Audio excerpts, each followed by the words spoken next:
Story by Dinesh Kumar. नजरिया अपना अपना। मास्टर जी क्लास में पढ़ा रहे थे, तभी पीछे से दो बच्चों के आपस में झगड़ा करने की आवाज आने लगी। क्या हुआ, तुम लोग इस तरह झगड़ क्यों रहे हो? मास्टर जी ने पूछा। राहुल सर, अमित अपनी बात को लेकर अड़ा है और मेरी सुनने को तैयार ही नहीं है। अमित, नहीं सर, राहुल जो कह रहा है वह बिल्कुल गलत है, इसलिए उसकी बात सुनने से कोई फायदा नहीं। और ऐसा कहकर वे फिर तू मैं करने लगे।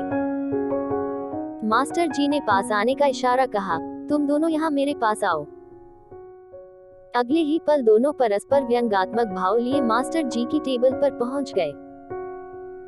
मास्टर जी ने दोनों छात्रों को अपनी टेबल के दाएं बाएं बैठने को कहा। अब शेष छात्रों को संबोधित करते हुए बोले, फिंगर ऑन द लिप्स। सभी छात्र पूर्ण शांति से बैठे रहे। कक्षा में पूर्ण सन्नाटा छा गया। सभी छात्रों की कौतुक नजरें मास्टर जी की तरफ। जब तक ये दोनों छात्र यहाँ मेरे पास हैं, तब तक आप में से कोई छात्र कुछ नहीं बोलेगा। मास्टर जी ने एक बार पुनः अपना आदेश दोहराया। अब मास्टर जी ने कवच से एक बड़ी सी गेंद निकाली और अपनी टेबल के बीचों बीच रख दी। मास्टर जी ने अपनी दाईं ओर बैठे राहुल से पूछा, बताओ यह गेंद किस रंग की है? राहुल ने मुस्कुराते हुए जवाब दिया, जी यह सफेद रंग की है। मास्टर जी ने वही प्रश्न बाएं ओर के अमित से भी पूछा, तुम बताओ यह गेंद किस रंग की है?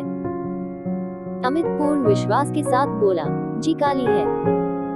दोनों छात्र अपने जवाब को लेकर पूरी तरह कॉन्फिडेंट थे। अब फिर दोनों ने गेंद के रंग को लेकर बहस शुरू कर दी। मास्टर जी ने उन्हें शांत कराते हुए कहा, अब तुम दोनों अपना अपना स्थान बदल लो और फिर बताओ कि गेंद किस रंग की है। कक्षा के शेष छात्र कौतुक दृष्टि से तमाशा देख रहे थे। अमित अब दाईं ओर जबकि राहुल बाईं ओर आ गया था। इस बार उनके जवाब भी बदल चुके थे। राहुल ने गेंद का रंग काला तो अमित ने सफेद बताया। मास्टर जी ने दोनों को अपनी अपनी सीट पर भेजकर गंभीर स्वर में कहा, बच्चों,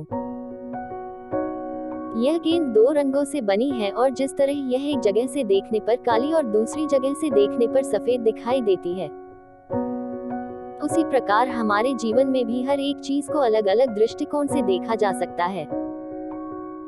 जरूरी नहीं कि जिस तरह से आप किसी चीज को देखते हैं उसी तरह दूसरा भी उसे देखे। इसलिए यदि कभी हमारे बीच विचारों को लेकर मतभेद हो तो यह ना सोचे कि सामने वाला बिल्कुल गलत है, बल्कि चीजों को उसके नजरिए से देखने और उसे अपना नजरिया समझाने का प्रयास करें।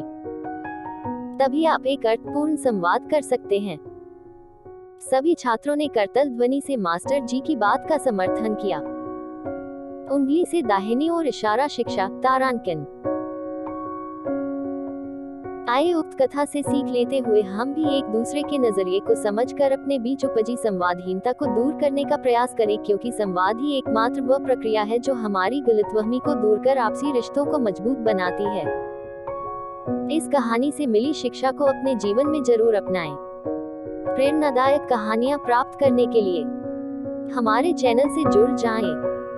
अपने दोस्तों और रिश्तेदार तक जरूर शेयर करना।